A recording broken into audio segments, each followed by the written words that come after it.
గత 2 రోజులుగా media, social media choreographer Jani master issue burning topic. దానికి సంబంధించిన వార్తలు ఎప్పటికప్పుడు వింటూనే వస్తున్నాం.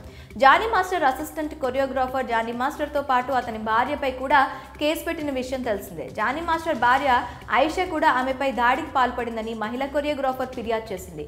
ఈ క్రమంలో ఈ రోజు ఉదయం గోవాలో జానీ మాస్టర్ను అదుపులోకి తీసుకున్నారు పోలీసులు. అతనిని గోవా నుంచి హైదరాబాద్కు తరలిస్తున్నారు. ఇంతలోనే సీన్లోకి జానీ మాస్టర్ భార్య ఎంటర్ అయింది.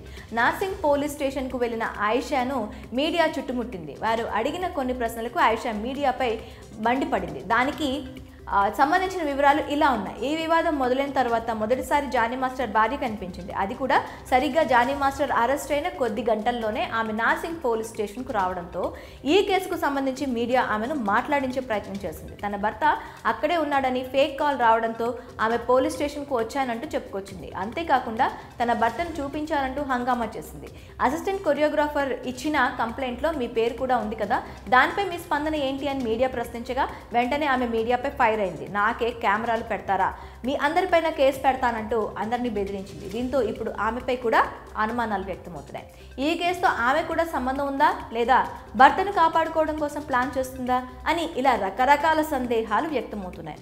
ఇక ఇది కాకుండా జానీ మాస్టర్ భార్య విషయంలో వినిపిస్తున్న మరో వార్త ఏంటంటే ఆమె ఓ కంప్లైంట్ ఇవ్వడం కోసమే స్టేషన్కు వచ్చారంటూ పోలీసులు తెలిపారు. అంతేకాకుండా విచారణలో పోలీసులకు సహకరించి అతను ఎక్కడ ఉన్నాడో చెప్పింది కూడా ఆమె అంటూ వార్తలు వినిపిస్తున్నాయి. మరి ఇందులో ఏది నిజం, ఏది పుకారు అనే దానిపై ఇప్పటికైతే ఎలాంటి క్లారిటీ లేదు. మరి కాసేపట్లో జానీ మాస్టర్ నార్సింగ్ పోలీస్ స్టేషన్కి చేరుకోనున్నాడు. విచారణ పూర్తయితే కానీ అసలు నిజాలు ఏంటో తెలియదు. దీనిలో ఈ భార్యాభర్తలు మాత్రమే ఉన్నారా లేదా వీరి వెనుక ఇంకెవరైనా ఉన్నారా, అసలు నిజంగా ఇది ఎప్పటి నుంచి కొనసాగుతుంది, ఇలాంటి ఎన్నో విషయాలపై ఇంకా క్లారిటీ రావాల్సింది. ఈ కేసు ఎలాంటి మలుపు తిరుగుతుందో వేచి చూడాలి. మరి జానీ మాస్టర్కు సంబంధించి ఈ అప్డేట్పై మీ అభిప్రాయం ఏంటి? కామెంట్స్లో మాకు తెలపండి.